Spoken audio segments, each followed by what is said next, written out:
Hi, I'm Vernon Bolling, and welcome to another edition of Focus.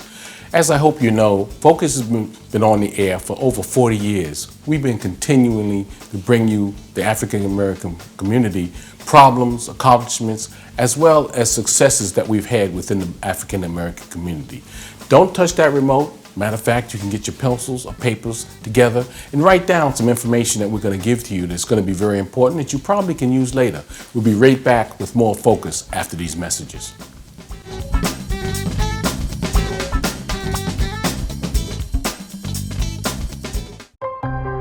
When I look into my children's eyes, I'm always thinking of what it is that can make my kids feel safe. If nothing else, I think that's what we can help our kids grow up with, that innocence. The fact is, my kids are going to be exposed to a lot more stuff that I ever was at an earlier age. It's concerning. Learning about the good that the Arizona Lottery is doing, it definitely changed perspective. I become a millionaire, great, but I know that there's something good that's happening out of it.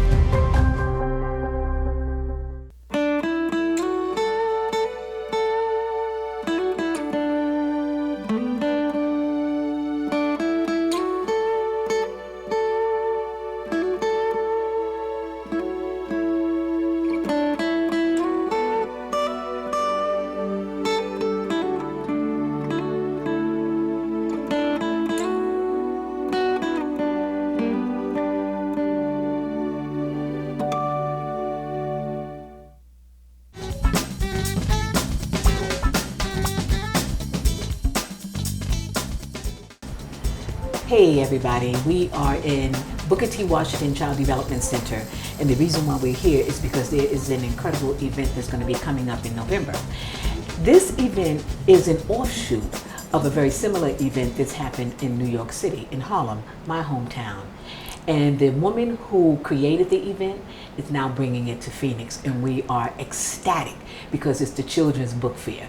And with me today is the creator of the Children's Book Fair and the producer and the coordinator, Ms. Nazla Hassan, and Nefertari Saladin, who is the co-producer of this event.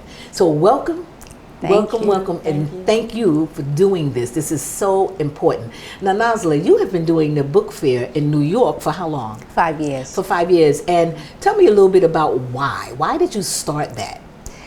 Well, to give back to the community, basically. Mm-hmm. And because the literacy rate is very low amongst children. In New York, it's 70%, just 70% of children meet the national standards mm-hmm. of reading proficiency. So in Arizona, it's 60%. So low. Yeah, okay. Less. So so basically we know that teachers, educators need help. We can't put it all on educators. We need to, as a community, we need to pitch in and help with improved literacy. Now, you do the book fair in Harlem at your old stomping grounds where you grew up in the Lincoln Project, yes. So 135th Street, 5th Avenue. Mm-hmm. And what kind of response have you gotten from the people over the years? Over the years, we have had a good turnout. We need more support from the adults. The children come to the book fair, they are ecstatic about, having options. They select their own books, so that's a wonderful thing. But we do need some more support from the community in Harlem. Mm-hmm. But overall, it's been a wonderful experience. Now, we're going to talk about the books later and where you get them from, but I want to ask Nefertari. Nefertari, you are a retired executive director of a Head Start, yes. And we are currently in a Head Start facility. Yes. But how did you get involved? I saw the fantastic job that Nazla was doing, and I thought, well, I'd like to be a part of it. And so we helped kind of do things with the New York group, and this year we said, last year, we said we'd like to do it here in Phoenix. Mm-hmm. One of the other focuses that we have is involving parents. Parents are the first teacher for their children, and if we can get them involved in what we're doing, then they'll build libraries for their children to create a lifelong desire for learning and reading, which will take them many places. Now, your family is involved in New York as well. Yes. You have nieces who are involved in helping Nazla coordinate it and to volunteer at the day of the event. Yes. What about here? We've got family and friends that are involved. You're involved. We've got a board that's really involved, and as a matter of fact, we are seeking volunteers to help with the event. But we think that we've got, for our first year, we've got a nice start. Nazla, tell me about the books. Now, I know in New York you have thousands of books that you get donated, and these are brand new books. Yes. So tell me about where you get the books. Because I've known you for many years, and you are a master of so many things. You do a lot of incredible things. But this was the first time 5 years ago that you ever done something like this. In the first year, it was so successful. It was like, oh my God! I think sometimes when we aren't aware of what we're doing, it's just like, I'm going to do this. I think that we have more success because we don't have the barriers. But tell me about how you get these books. Okay, so what we do is we appeal to the public for donations. And then we look for books that are low price or free. The free books, we have to pay for shipping. And one of the unfortunate things is that multicultural books, they're almost never free. Almost never free. Why do you think that is? That is because the majority of African American and Latino authors and others, Native American and others, they can't afford to give away their books. Mm-hmm. So we typically must pay for those books. And so we ask the public for donations so we can have multicultural books for the children as well as other books. You have bilingual books as well. Oh, absolutely. So that's really, really wonderful. Mm-hmm. So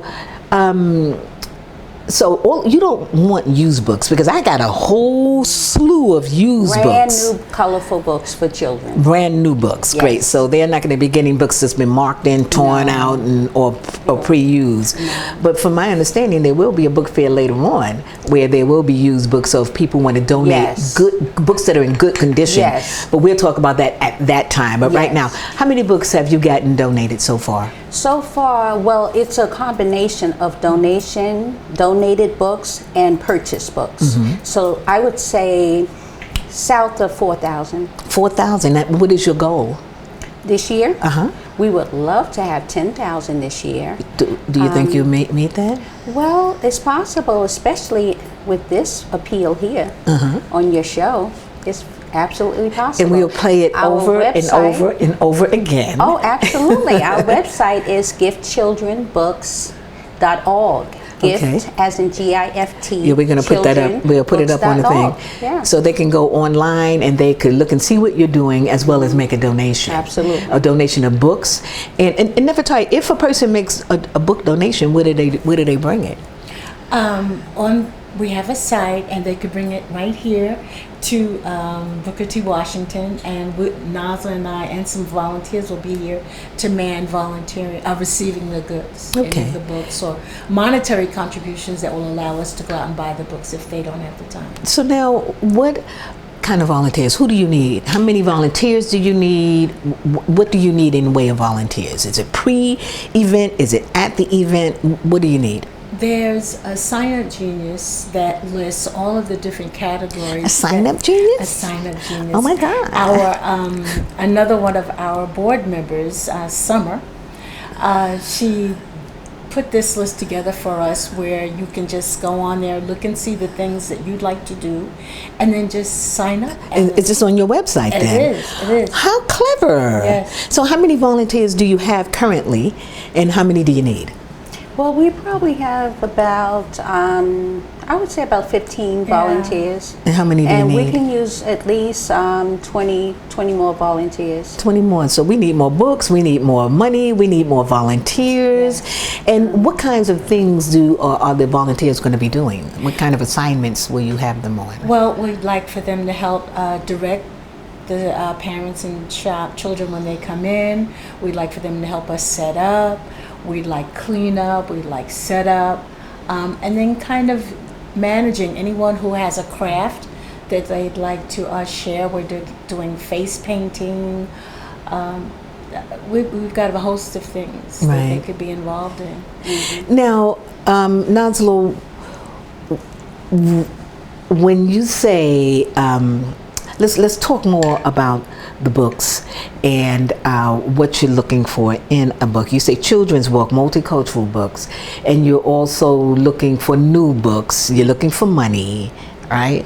What else? What else do we want? Volunteers. And volunteers. Okay. So anything that you want to share that we haven't talked about the fair?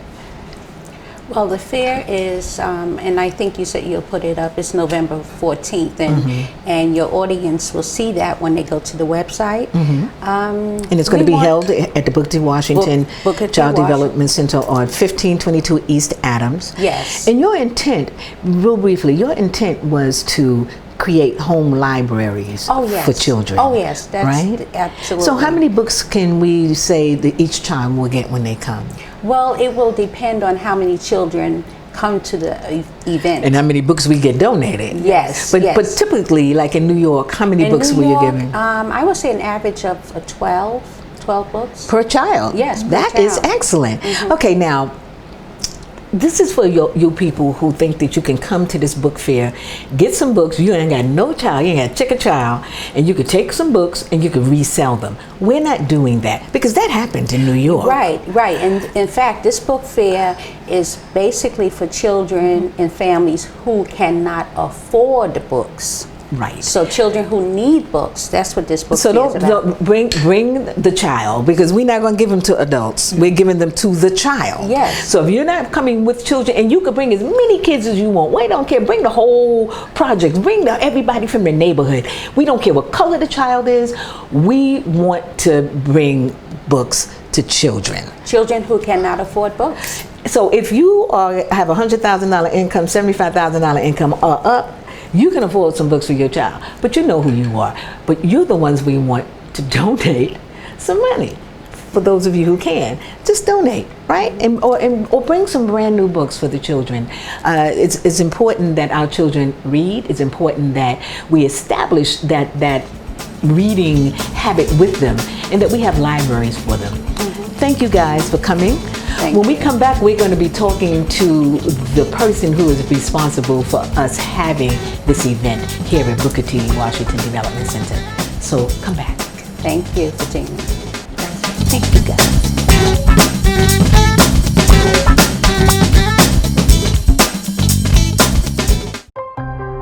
And when I look into my children's eyes, I'm always thinking of what it is that can make my kids feel safe.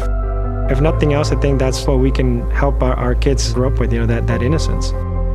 The fact is, my kids are going to be exposed to a lot more stuff that I ever was at an earlier age. It's concerning. Learning about the good that the Arizona Lottery is doing, it definitely changed perspective. I become a millionaire, great, but I know that there's something good that's happening out of it.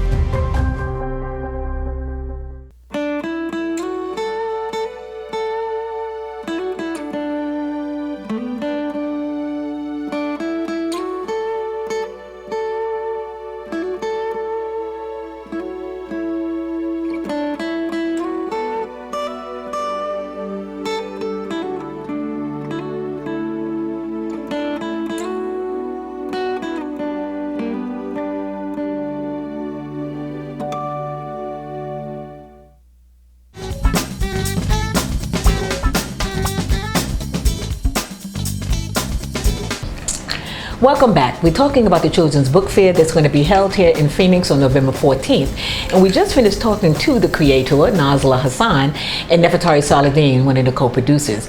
Now we're going to talk to Kim Pollins, who is the executive director of the Booker T. Washington Child Development Center, which is where the book fair will be held. Welcome. Thank you, Fatimah. Now, you my homegirl, right? As a matter of fact, you a New Yorker like the rest of us. Yes. And yet you're here at the Booker T. Washington School, Head Start. How many kids are at the school? We have 192 Head Start children and about 20 preschool children in a full day program. Now, how did you get involved in this? I got involved because I think literacy is really important. Reading to children. We have our families that are committed to education, bringing their children to Head Start every day, and reading literacy is an important part of their life, when children are as young as 3 and 4. So what is the age range of the children you expect to attend the book fair, or that you really are wanting to attract? The children that we're really wanting to attract are children anywhere between the ages of 3 and 7, but all children are welcome. We believe that if parents and children take a love of books very early, then they will continue that. That reading is important. In Arizona especially, we have very low literacy rates, and so we think children having books in their home will be very positive, beneficial, to them as they go through the education system. Yes, let's talk a little bit about children, because this is a children's book fair. And how are the children involved in the planning of this process? Well, what we started with, we looked at the parents that we felt wanted to be involved and that they needed or wanted to have a home library. So the parents initiated it with us, and parents are committed to reading to their children. So what's going to happen on the day of the book fair, we'll have children that come, and each child technically could receive anywhere from 5 to maybe even up to 12 books per child. This is an event for children, so our expectation is that parents will be there with the children. And then the other part of this that I think is really important, children, we're going to take some assessment data.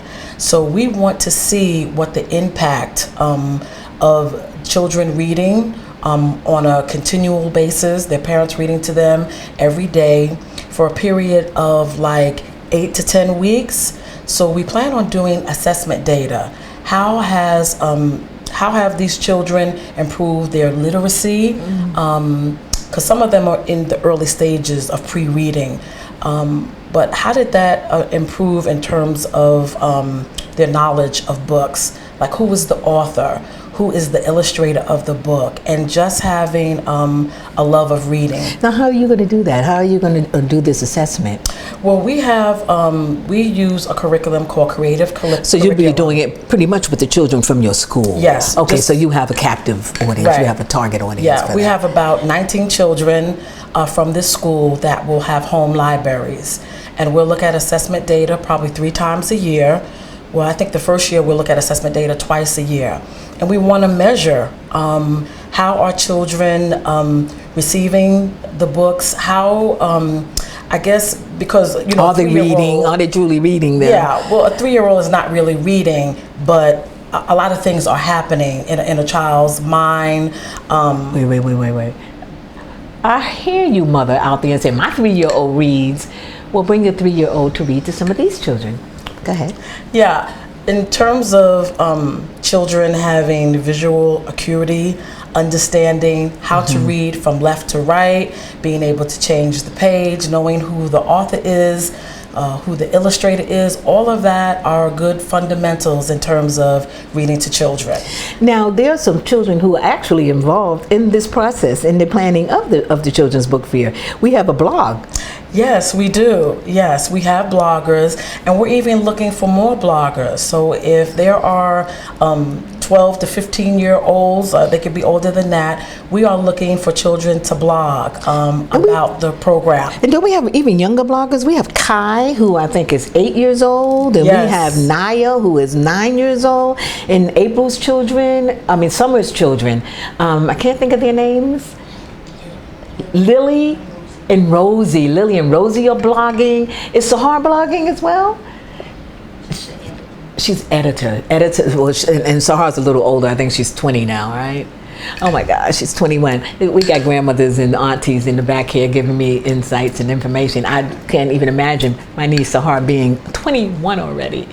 But she's editing the blogs. So we are looking for more young folks to write some things. And what kind of things are they writing? What kind of anything really, things related to literacy. Maybe maybe a review about a book that they read that they liked, things like that. Maybe a movie, a very inspirational movie that they saw. Oh, that would be great. And they can blog about anything. Some of our young people are into poetry. And they might want to do a short poem Great. In terms of activities the day of the event, what other kinds of things is going to be happening out here? I know that Nosler asked for face painters, and Nefertari asked for face painters and things like that, but there are other activities that will be going on? Yes, we'll have a person in one of our classrooms that's going to be storytelling. How And cool. then we'll have another person that's going to be doing arts and crafts. We're still looking for volunteers. So if folks are interested in volunteering, helping to set up and set up the books with us and hand out water, but we'll be doing more things like that. So creative arts, storytelling, and just folks coming out and supporting the literacy event. Now, I was looking at this beautiful little library here, and how did this come to be? This library came to be, the board of Booker T. Washington purchased this house, and we did a collaboration with Hilton Suites. And they came in, just decorated the whole, this was an old house. So they just decorated and gave us, I want to say, probably about like 400 books. And the children in the Head Start program visit this library at least twice a week. Now, so speaking of collaborators, who are some of your collaborators or sponsors for this event? I know we have a lot of individual donations, but who are some of the other sponsors? Well, Gifts Children's Books is our biggest sponsor. They have donated over probably 700 books.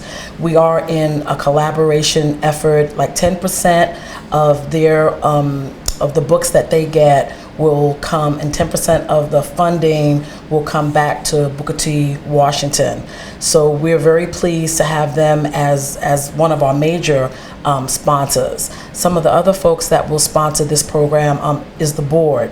So the Booker T. Washington Head Start board will also sponsor with some volunteer, whether it's either through money or more books. Okay, great.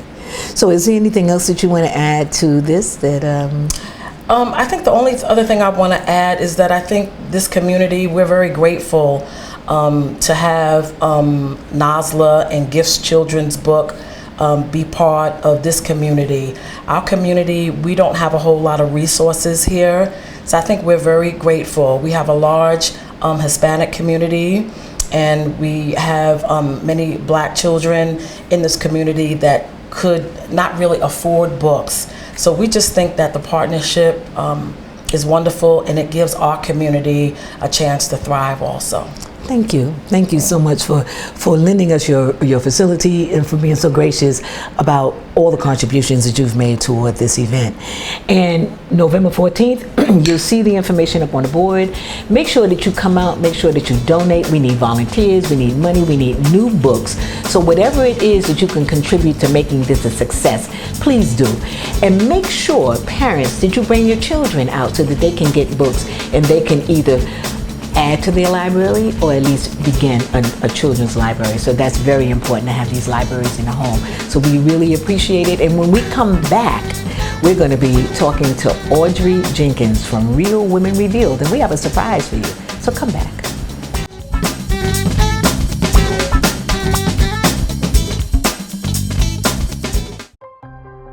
When I look into my children's eyes, I'm always thinking of what it is that can make my kids feel safe. If nothing else, I think that's what we can help our kids grow up with, that innocence. The fact is, my kids are going to be exposed to a lot more stuff that I ever was at an earlier age. It's concerning. Learning about the good that the Arizona Lottery is doing, it definitely changed perspective. I become a millionaire, great, but I know that there's something good that's happening out of it.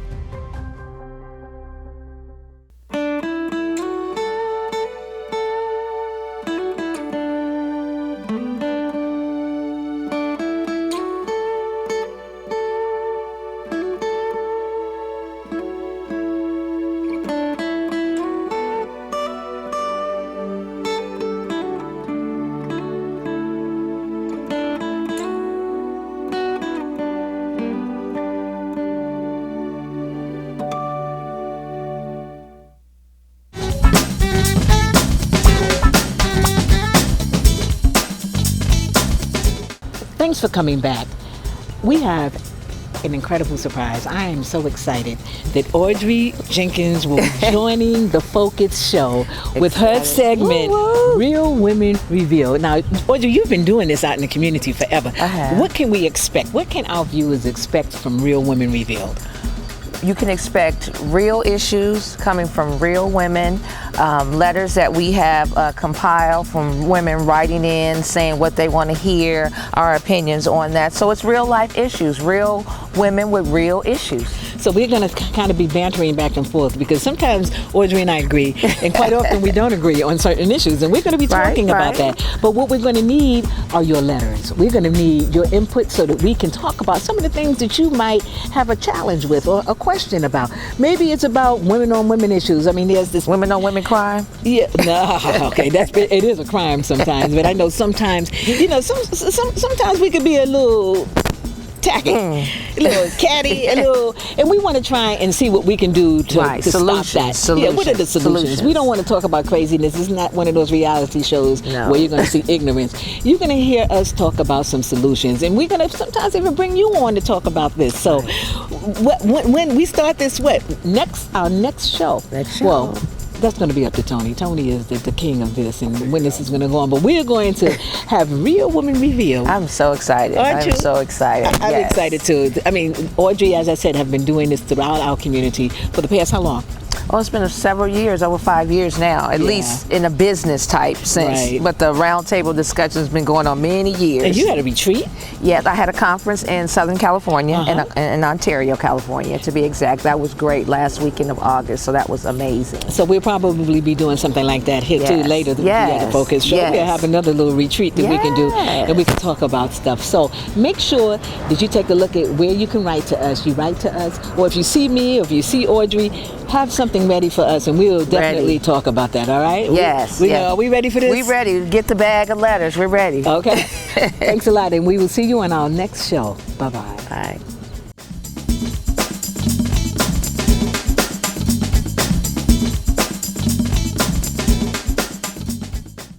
Thank you for joining us for another edition of Focus. And if you'd like to contact us, if there's a topic you'd like to see us present or someone you'd like us to talk to, the information is right up on the screen.